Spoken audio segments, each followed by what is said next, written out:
For decades, this has all been the stuff of science fiction, right? But today, the power to merge digital worlds with our physical one, well, it's completely transforming medicine. We're talking about extended reality, or XR, and this is all about taking this incredible concept from the big screen and putting it right into the operating room. Just think about this for a second. What if a surgeon could literally see inside a patient, navigating their veins and organs like a holographic map that's just floating right over the operating table? Or what if a therapist could guide a patient through their deepest fears in a perfectly safe, completely controlled environment? This isn't some far-off future anymore. This is the reality being built with XR technology right now. Okay, but before we dive into all the amazing applications, we really need to get our terms straight. You see, the phrase extended reality is a huge umbrella. So let's take a quick look at what's actually hiding underneath it. So XR basically comes in three main flavors. First up, you've got virtual reality, or VR. This is total immersion. You put on a headset and boom, you are completely inside a digital world. Then there's augmented reality, or AR. This overlays digital information onto your view of the real world, kind of like a heads-up display for life. And finally, there's mixed reality, MR, which is the most complex of the bunch. It doesn't just add virtual elements, it lets them interact with the real world. So you can imagine walking around a digital model of a heart that's sitting on your actual desk. The easiest way to remember it is this: VR replaces your reality, AR adds to it, and MR merges with it. All right, now that we've got the definitions down, let's get to the really exciting part. Where is this technology actually making a difference today?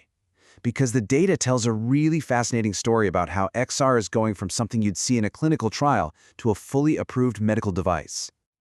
So when you look at the research, at the clinical trials, one thing just jumps right out at you.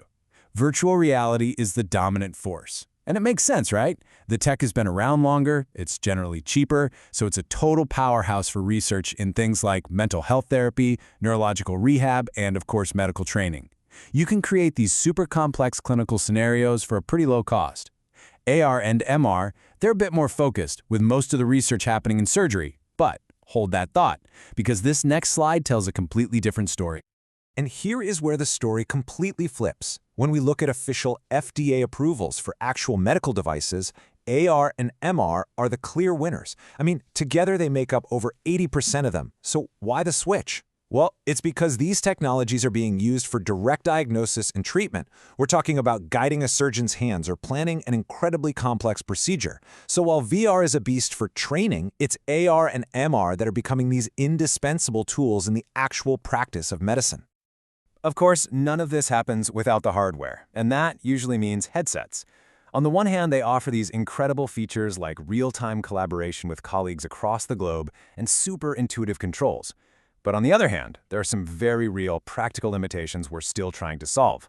Motion sickness is a big one, physical discomfort from wearing them for hours, and, huge hygiene challenges when you're in a clinical setting.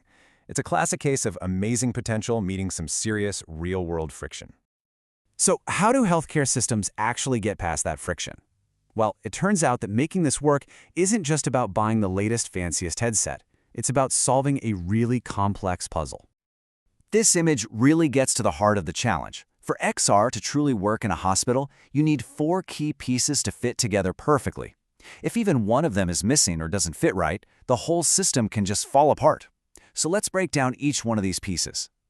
The first piece of the puzzle is, of course, the device itself. Now, this could be anything from a simple smartphone all the way up to a super high-performance headset. The key is picking the right tool for the job.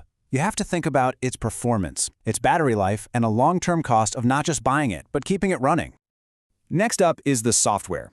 You can have the greatest hardware in the world, but it's basically a paperweight without the right program to run on it.